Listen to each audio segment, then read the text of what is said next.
മോനെ നിങ്ങളുടെ അമ്മ വിറക് എടുക്കാൻ വേണ്ടിട്ട് പുറത്തോട്ട് ഇറങ്ങി. നമുക്ക് ചായ ഇട്ട് കുടിക്കണ്ടേ? ചായ മാമൻ തന്നല്ലായിരുന്നു, പിന്നെ പോകേണ്ട ആവശ്യമില്ലായിരുന്നല്ലോ. വെളിയിലോട്ടൊക്കെ ഇറങ്ങുന്നത് ഡേഞ്ചറാ. നിനക്ക് ബൂസ്റ്റ് ഒക്കെ തരാം. ഞാൻ അമ്മയെ പോയി നോക്കട്ടെ.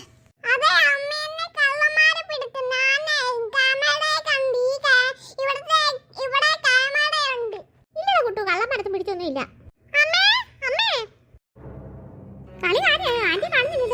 ഓ, അവളെവിടെ പോനത്? ആ മുറ്റത്തൊന്ന് പറക്കാന്ന് അവള് പറഞ്ഞത്. കുറച്ച് വിറക് കിട്ടി ശാന്തേച്ചി, ഞാൻ പിന്നെ അടുക്കള കൊണ്ടിട്ട്. ബൂസ്റ്റ് ചായ നീ ഇത് മിണ്ടായിരുന്നേ. യോ, അവളെവിടെ പോയി? കിങ്ങിണി എങ്ങോട്ടാ പോയത്? ശാരദ അന്വേഷിച്ചാ പോയത്. അമ്മയെ വിളിച്ചോണ്ട് അവൾ ഇറങ്ങിയത്. എന്തിനാ?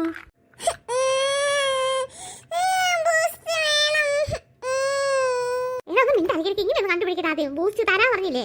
കിങ്ങിണി എവിടെ പോയി? വീടിന്റെ ബാക്കിലോട്ട് പോയി. ഇവിടെ എന്താ സംഭവം? എന്റെ പൊന്നു മോനെ, നിനക്ക് ബൂസ്റ്റ് അല്ലേ വേണ്ട? താരോ അമ്മ.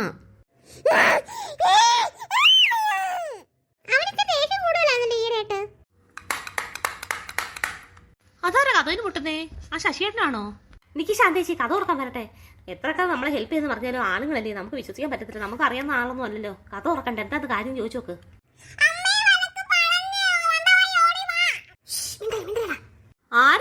ആരിപ്പൊ കഥയിന് മുട്ടിയത്? ആരും ഒന്നും മിണ്ടുന്നില്ലല്ലോ. ഹലോ, ആരെങ്കിലും കഥയിന് മുട്ടിയപ്പോ? ഞാൻ തുറന്നു നോക്കട്ടെ ശാരദേ. എന്റെ പൊന്നു ശാന്തിച്ച്, എന്തിനു വെറുതെ തുറക്കുന്നത്? ആരും നമുക്ക് അറിയത്തില്ലല്ലോ. ഒന്നാമത് കൊടുങ്കാട്. ഇത് ഭയങ്കര കഷ്ടമാണല്ലോ. ആരാന്ന് ചോദിച്ചിട്ട് പറയുന്നില്ല. വെറുതെ കിടന്ന് മുട്ടിക്കോളൂ കിടത്ത് കഥവിന്.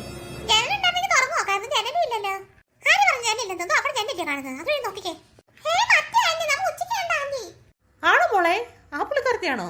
അവരെന്താ ഈ കടന്ന് കഥയിൽ മുട്ടത്? നമ്മൾ ചോദിക്കുന്ന അവര് കേൾക്കുന്നില്ലേ? എന്റെ പൊന്നു മോനെ, ഇപ്പൊ തരാ. നീ ഒന്ന് വെയിറ്റ് ചെയ്യും. ഇനിയിപ്പോ ആ പുള്ളിക്കാരിയായിട്ട് ഞാനങ്ങ് വാങ്ങി കൊടുക്കാൻ പോവാ. ഇങ്ങോട്ട് കയറ്റവരെ. എല്ലാരും റെസ്റ്റിലായിരുന്നോ? കഥയിൽ മുട്ടിയപ്പോ ഞങ്ങൾ ആകെപ്പാടെ പേടിച്ചു പോയി. ഒന്നാമത് അറിയാത്ത സ്ഥലമല്ലേ. നിങ്ങളാന്ന് അറിയില്ല. മോനെ ബൂസ്റ്റ് വേണമെന്നൊക്കെ പറയുന്നു. അവനുണ്ടായിക്കോട്. ചേച്ചി വന്നപ്പോഴത്തേക്ക് എന്തോ ഒരു ആശ്വാസം പോലെ, കൂട്ടിന് ഒരാളെ കിട്ടിയ പോലെ. ഇന്ന് ഇവിടെ തങ്ങുന്നോ? ആ, നിങ്ങൾക്ക് കൂട്ടായിരിക്കട്ടെ എന്ന് വെച്ചിട്ടാ ഞാൻ ഇങ്ങോട്ട് വന്നത്. ആ, കളിക്കാം. അവൻ ആന്റിയായിട്ടൊന്ന് കൂട്ടായല്ലോ.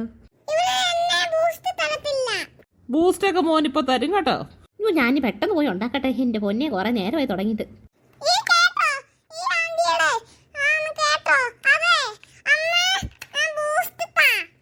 രാത്രി നിങ്ങൾ എവിടെ കിടക്കുന്നേ? ഇവിടെ 2 മുറിയുണ്ട്. ഇതിനപ്പുറം ഒരു ബെഡ്റൂം ഉണ്ട്. അവിടെ കിടക്ക്. ആ, വേറെ ബെഡ്റൂമും ഉണ്ടോ? അയ്യോ, അത് ഞങ്ങൾ കണ്ടില്ല കേട്ടോ. അതാ ചേട്ടൻ ഞങ്ങളോട് പറഞ്ഞു തന്നതും ഇല്ല. ഞങ്ങൾ വിചാരിച്ചു ഈ ഒരു റൂമും പിന്നെ ആ കിച്ചണും മാത്രമേ ഉള്ളെന്ന്. ചായ ഇടുന്നെങ്കിൽ എനിക്കൂടെ ഇട്ടോ കേട്ടോ. ബുദ്ധിമുട്ടുണ്ടെങ്കിൽ വേണ്ട. അയ്യോ, എന്ത് ബുദ്ധിമുട്ട്? ഞാൻ കിടുമ്പോഴത്തേക്ക് ചേച്ചിക്ക് കൂടി ഇടാമല്ലോ.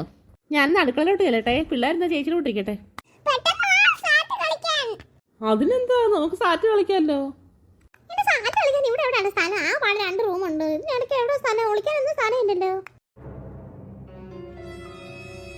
ഈ കൊച്ചു സമ്മതിക്കത്തില്ലല്ലോ സാറ്റ് കളിക്കാൻ.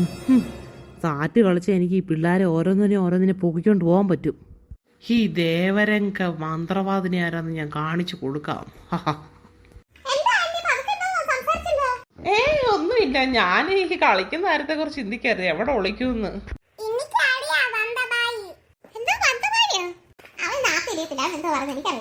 ആ, അതവൻ പറഞ്ഞതേ. വന്തവാദി പറഞ്ഞാലേ പിന്നെ കാറ്റിന്റെ പേരെന്തോ തോന്നുന്നു. ആ കൊച്ചനെ എങ്ങനെ മനസ്സിലായി ഞാൻ മന്ത്രവാദിനിയാന്ന്? അവൻ മന്ത്രവാദിനി നീ പറയുന്നത്. പിള്ളേർക്ക് പക്ഷെ പിടി കിട്ടിയില്ല. അവൻ പറയുന്നത് എന്തോന്ന്.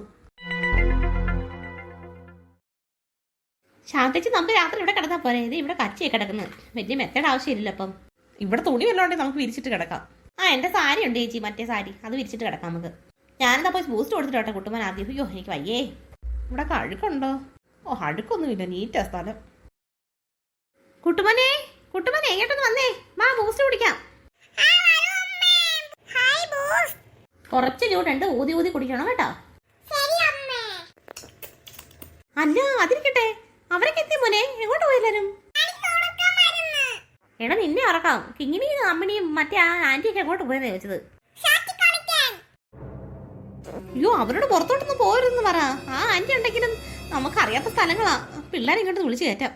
കിങ്ങിണി, അമ്മണി, ഒളിച്ചുള്ളിയൊക്കെ പിന്നെ മതി. ഇങ്ങോട്ട് വന്നേ, ഞാൻ ചായ ഇട്ട് എല്ലാരും വന്ന് കുടിച്ചിട്ട് പോ.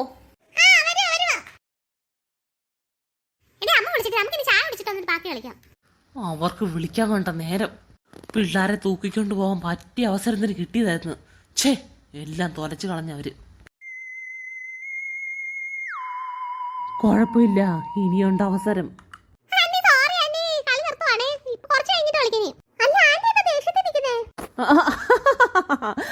അതല്ല, ഞാൻ കഷ്ടപ്പെട്ട് നിങ്ങളെ പിടിക്കാൻ തുടങ്ങിയപ്പോഴാണല്ലോ ഈ കളി നിർത്തേണ്ടി വന്നെന്ന് ആലോചിച്ചാൽ എനിക്ക് ദേഷ്യം വന്ന്. ആ കൊച്ചുകുട്ടികൾക്കൊക്കെ എന്നെ വലിയ ഇഷ്ടമാ. ആ അതിനെന്താ, ഞാനും വരുവാ. ഞാനൊരു ചായക്ക് ഓർഡർ കൊടുത്തിട്ടുണ്ടായിരുന്നു.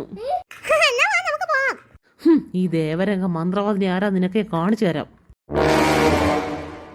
ചായ വളരെ നന്നായിട്ടുണ്ടായിരുന്നു കേട്ടോ. ആഹാ, ഇഷ്ടപ്പെട്ടോ ചായ? എന്നാ പിന്നെ നമുക്ക് ഉറങ്ങാൻ കിടന്നാലോ? ശരിയാ ശാന്തേച്ചി, എനിക്ക് ഉറക്കം വരുന്നു. അല്ല മക്കളെ, അപ്പൊ നമുക്ക് കളിക്കണ്ടേ? സാറ്റ് കളിക്കണ്ടേ? ഇവരെന്നിട്ട് തള്ളയത് പിള്ളേരെക്കാളി കളിക്കണം എന്ന് ആഗ്രഹം ഇവർക്കാണല്ലോ. കുട്ടുമോൻ അങ്ങനെ പറഞ്ഞ അതേതായാലും നന്നായി. കേളവിത്തള്ള കളിക്കാൻ നടക്കുന്നു പിള്ളേരോട്. പിള്ളേർക്ക് കളിക്കണ്ട, അവർക്കാ കളിക്കേണ്ടത്. അവന് കളിക്കണ്ട മക്കളെ, നിങ്ങൾക്ക് കളിക്കണ്ടേ? എനിക്ക് കളിച്ചാൽ കൊള്ളാന്നുണ്ട്. പിന്നെ ഇവർക്കൊക്കെ ക്ഷീണവും കാര്യങ്ങളൊക്കെ ആയതുകൊണ്ട് ഇവന് കുട്ടുമോനും കണ്ട് ഉറക്കം വരുന്നത്. പിന്നെ എങ്ങനെ കളിക്കുന്നേ? ഇവറ്റക്കള് സമ്മതിക്കത്തില്ലൊന്നും. ഉറങ്ങാൻ കിടക്കട്ടെ, അപ്പ കാണിച്ചു കൊടുക്കാം. നിങ്ങളല്ലേ ഉള്ളു ആന്റിക്ക് കളിക്കാനൊക്കെ. ആന്റി വിഷമിച്ചിരിക്കുന്നുണ്ടല്ലേ? മക്കളെ ഒന്ന് പോയി കളിക്ക്. ആന്റിക്ക് ഇച്ചിരി സന്തോഷമാവട്ടെ. വേണ്ട ശാരദേ, അവർക്ക് വയ്യെന്നല്ലേ പറഞ്ഞത്. നാളെ രാവിലെ കളിച്ചാൽ മതി. എനിക്ക് കുഴപ്പമൊന്നുമില്ല. മക്കളുടെ സന്തോഷത്തിന് വേണ്ടി ഞാൻ പറഞ്ഞതേ ഉള്ളൂ. ഉറങ്ങിക്കോ മോൻ, ഉറങ്ങിക്കോ. ശാന്തേച്ചി, ഞാനിന്ന് ഇവിടെ തുണി വിരിക്കട്ടെ, നമുക്ക് എല്ലാവർക്കും ഇങ്ങോട്ടും കിടക്കാം. ഞാനേ അപ്പുറത്തെ മുറി കിടക്കാം കേട്ടോ. എനിക്ക് ഈ കുടിസുമുറിക്കകത്ത് കിടക്കുമ്പോൾ ശ്വാസം മുട്ടലുണ്ടാവും. ആ, അപ്പുറത്ത് ചെറിയൊരു സോഫ പോലെ കിടപ്പുണ്ടെന്ന് തോന്നുന്നു. ചേച്ചി വേണമെങ്കിൽ അതിൽ കിടന്നോ. ആ ശരി.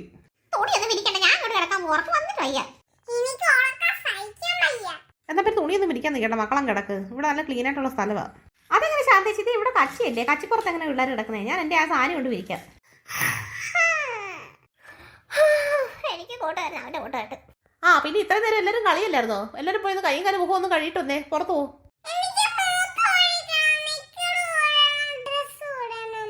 എനിക്ക് മൂത്രം ഒഴിക്കാൻ മുട്ടുന്നുണ്ട്. വാട കൂട്ടുകാരൻ, നമുക്ക് കൈയും കാലും മുഖം കഴിയും മൂത്രം ഒഴിച്ചിട്ട് വരാം. അയ്യോ പാവം ആന്റിക്കത്തെ കിടന്ന് നമ്മളെയൊക്കെ കളിക്കാൻ വിളിച്ചു. പാവം ചേച്ചി ഇവിടെ കിടക്കുന്നുണ്ട്, ബുദ്ധിമുട്ടൊന്നും ഇല്ലല്ലോ. ഓ എന്ത് ബുദ്ധിമുട്ട്, ഞാൻ ഇവിടെ തന്നെ കിടന്നോളാം. മക്കളെ, നിങ്ങളായാലും ഫ്രഷ് ആയില്ലേ മൂത്രം ഒഴിച്ചിട്ട്? ഇല്ല, ഞങ്ങൾ ഇങ്ങോട്ട് വന്നതേ ഉള്ളൂ. ഞാൻ പുതപ്പൊക്കെ വിരിച്ചിട്ട് അവിടെ കേട്ടോ. അല്ല, ഞാൻ നിങ്ങളോടൊരു കാര്യം ചോദിക്കാൻ വിട്ടുപോയി. നിങ്ങൾ എന്തിനാ ഇവിടെ വന്നതെല്ലാവരും? വേറെ നാട്ടിൽ നിന്ന് ദൂരെ നിന്ന് വന്നതല്ലേ പറഞ്ഞത്? ഞാൻ അതിനെക്കുറിച്ചൊന്നും ചോദിച്ചില്ല. ശശിയേട്ടൻ്റെ വീട്ടിനെ കുറിച്ച് ശശിയേട്ടൻ്റെ വീട്ടിൽ ഇരുന്നപ്പോൾ ഞാൻ ജസ്റ്റ് ഒന്ന് ചോദിച്ചായിരുന്നു നിങ്ങളോട്. അപ്പം നിങ്ങളെനിക്കൊന്നും പറഞ്ഞതും ഇല്ല. പിന്നെ ഞാനിതൊരു കാര്യം തിരക്കിയതുമില്ല. ഓ, അതൊരു വലിയ കഥയാണ് ചേച്ചി. മിക്കവാറും ചേച്ചിയുടെ ഹെൽപ്പ് കൂടി വേണ്ടി വരും ഞങ്ങൾക്ക്. ആന്റി, എന്റെ കൂട്ടുകാരി രേഷ്മയും പിന്നെ കിങ്ങിണിയുടെ കൂട്ടുകാരി മീനെ കാണാനില്ല. അവരെങ്കിലേ ഈ നാട്ടിലുള്ള ഏതോ ഒരു മന്ത്രവാദി എനിക്ക് പിടിച്ചു വെച്ചേക്കുവാന്നാ അങ്ങനെ പറയുന്നത്. ഞങ്ങൾ അന്വേഷിച്ചു വന്നതാ. ഇവർ ഇതിന് വന്നതായിരുന്നോ? ആ പിള്ളേർ എന്റെ കസ്റ്റഡിയിലെന്ന് വല്ല ഇവർ അറിഞ്ഞു കാണോ? എന്താ ചേച്ചി, ചേച്ചിക്ക് എന്തെങ്കിലും അറിവുണ്ടോ അതിനെ കുറിച്ച്? അത് പിന്നെ ഞാൻ പേടിച്ചെന്താണെന്നറിയോ? അയ്യോ, നിങ്ങളുടെ കൂട്ടുകാരികൾ വലിയൊരു ആളുടെ അടുത്താണെന്നുണ്ടെ ചെന്ന് പെട്ടേക്കുന്നത്. ആ മന്ത്രവാദിനിയുടെ അടുത്തൊക്കെ ചെന്ന് പെട്ട് കഴിഞ്ഞാൽ പിന്നെ പോക്കാ. നിങ്ങൾ ആ പിള്ളേരൊന്ന് രക്ഷിക്കാൻ പോകാതിരിക്കുന്നതല്ല. നിങ്ങളുടെ കാര്യം കൂടെ പോക്കാവും. അയ്യോ, ഞങ്ങളുടെ കാര്യം ഞങ്ങൾ നോക്കുന്നില്ല ചേച്ചി. ആ പിള്ളേരെ എങ്ങനെയെങ്കിലും രക്ഷിക്കണം, അത്രേ ഉള്ളൂ ഞങ്ങൾക്ക്. എനിക്ക് വേറൊരു ഐഡിയ കിട്ടി. അങ്ങനെ മന്ത്രവാദിനിക്ക് മനസ്സിലായി ഇവർ ആ പിള്ളേരെ അന്വേഷിച്ച് വന്നതാണെന്ന്. എങ്ങനെയെങ്കിലും ഈ കുട്ടികളെയും കൂടെ ഇവരുടെ വരുതിയിലാക്കണം. മന്ത്രവാദിനി ആലോചിക്കാൻ തുടങ്ങി. മന്ത്രവാദിനി എന്തോ ഒരു ഐഡിയ മനസ്സിൽ കണ്ടിട്ടുണ്ട്. നാളത്തെ എപ്പിസോഡിൽ കാണാൻ കൂട്ടുകാരെ എന്താണെന്നുള്ളത്. എല്ലാവരും ഇപ്പോൾ ഫ്രഷ് ആകാൻ വേണ്ടി പോയേക്കുക. മന്ത്രവാദിനി ഓരോന്ന് മനസ്സിൽ ആലോചിച്ച് കണക്ക് കൂട്ടിക്കൊണ്ടിരിക്കുക. അതിനുശേഷം എല്ലാവരും ഫ്രഷായിട്ട് പോയി, അകത്ത് കയറിപ്പോയി. അപ്പോഴത്തേക്ക് മന്ത്രവാദിനി ഇങ്ങനെ ചിന്തിച്ച് ഇതെല്ലാം കിടന്നുറങ്ങുക. അതിനുശേഷം ഭയങ്കര ഒച്ചയും ബഹളവും ഒക്കെ കേൾക്കുന്നുണ്ട് ദൂരെ. ഇതിനെല്ലാം കേട്ടോണ്ട് കിടക്കുമോ മന്ത്രവാദിനി.